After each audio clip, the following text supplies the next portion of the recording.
Hello and welcome back to video 2 of your onboarding sequence for 22 apps. Of course, my name is Matthew McGregor, and today we're going to be talking about how to choose the content in your app to maximize earnings and impact. So just like I talked about last week, this is the topic of today. And if you haven't seen the first 2 videos already, that'd be the intro video explaining what exactly you all get included in 22 apps. And as well, why mobile apps are so important, plus the first video where we went and talked about the purpose of your app. Be sure to go ahead and watch those now. So let's jump straight into it.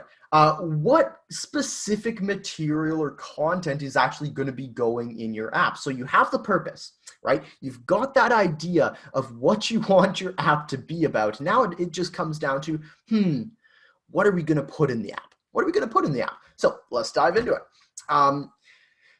The first example of what you can put in your app, and there's a couple different pieces here, is curated content. Now, what is curated content? Well, curated content is essentially content that's in the app that you can be adding over time or not. It doesn't really matter. But it's generally content that you can be adding over time that users can come back every single week or every single month or, a couple, however often, and they can get new updates or there's new lessons or new podcasts available. So I'll just read through it.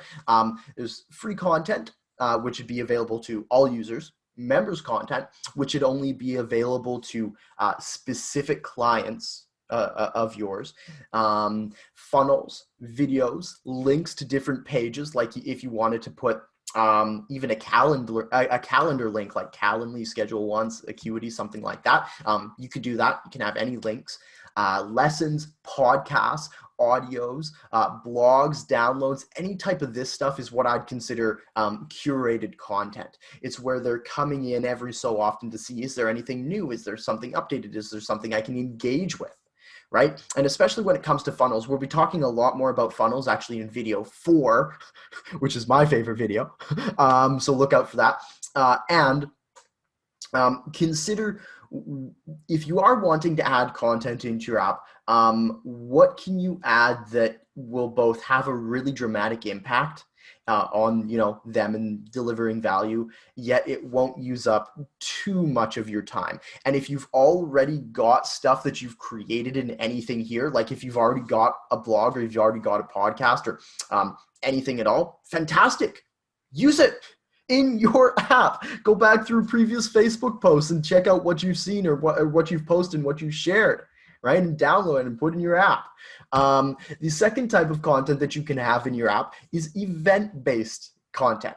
Now, these are things that generally happen that are a little bit more live, you could say, as the big live thing says on screen.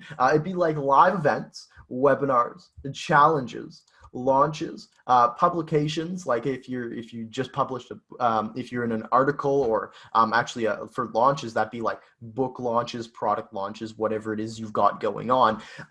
The app is a really great place to be able to share that sort of stuff. And the reason for that is because of push notifications.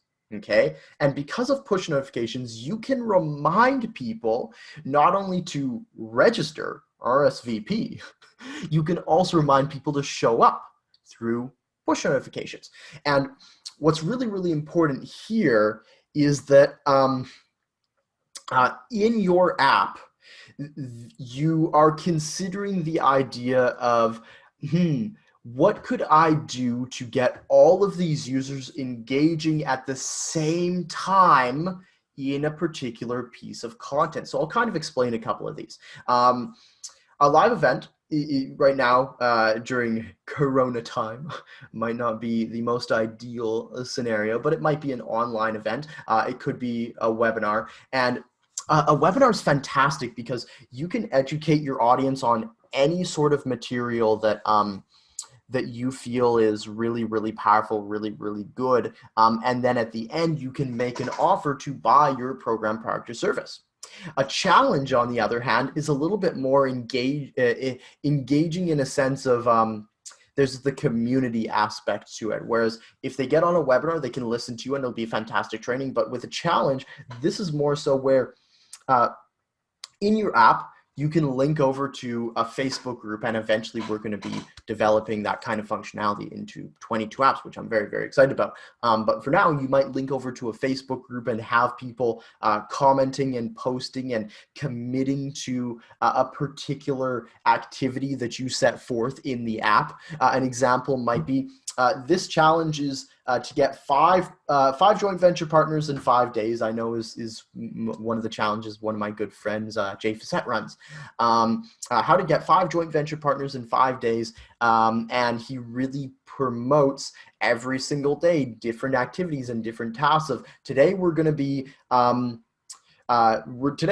an example, today we're going to be sending out 10 emails to these different folks and helping you to really make that stuff happen. And then at the end of the challenge, he's going to upsell them to whatever it is he's got. A launch is a little bit unique, where this would be if you've got some kind of book, product, service that you're launching for the first time, or maybe relaunching, maybe a 2.0 version.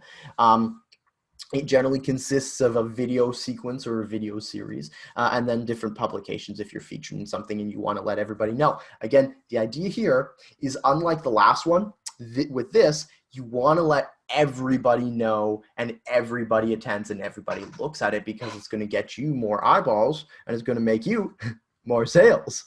The next type of piece is what I like to call daily or weekly content. This might be a little bit more resemblant if you've chosen to do an app that's more like, rather than a resource app, a tool. Though anything here is fine, where you might have a tip or a message of the day. You might have a daily task. Remember with in the last video with David's app, where he has people come in and they check off kind of how they've done today, and it gives them the mantra card and this sort of stuff. You might have a daily task there. You might have a journal prompt. I know that this is a popular one, to have people every single day come in and there's a new journal prompt to move their life in some way, shape, or form forward with the topic of the app in mind. So that's daily or weekly content that you can have in your app. And then some other various content that you might have are some other tabs in the app. So this would be like, if you have some other rows or sections or tabs where people can access different areas. You might also have like a meet us or contact us or book a call, or if you want to have people, book an enrollment call or get on the phone with you, as well as some people have chosen to have a join live now button or somewhere in their app, where if you're doing frequent Zooms or office hours or anything like that, where people can just call in and join live, that might be an option for you. So the question here is, what content though can you repurpose?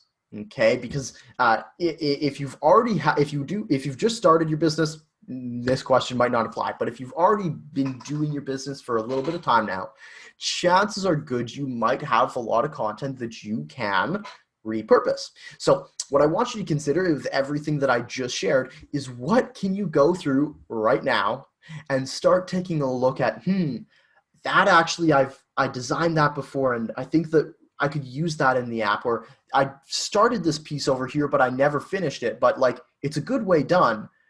Maybe that can go in my app, and start thinking about what content can you repurpose to just make this so much easier for you. Now, again, write that down though. What content do you want in your app? What content can you repurpose? What content do you want to create? What content do you want to come up with for your app? Write that all down so that it's solidified, so that when your app actually comes out, it's going to be easy for you to be able to create it. Okay? So again, what content do you want in your app? Write that down. And I also want you to, your mission, should you choose to accept it, is again, determine what features or your content that you want to have in your app. Those two slides were definitely related. And I'll put a bunch of examples, same thing as last time, below, in case you want some ideas on what content you would have in your app. So I'll put a bunch of examples below so you can take a little bit of inspiration from them. And so with that, be sure to go ahead and share that content that you'll be putting in your app in our Facebook group. We're pretty active there, and we always love to hear from our community of what exactly they're thinking of creating for their app, and be able to give feedback and that sort of thing.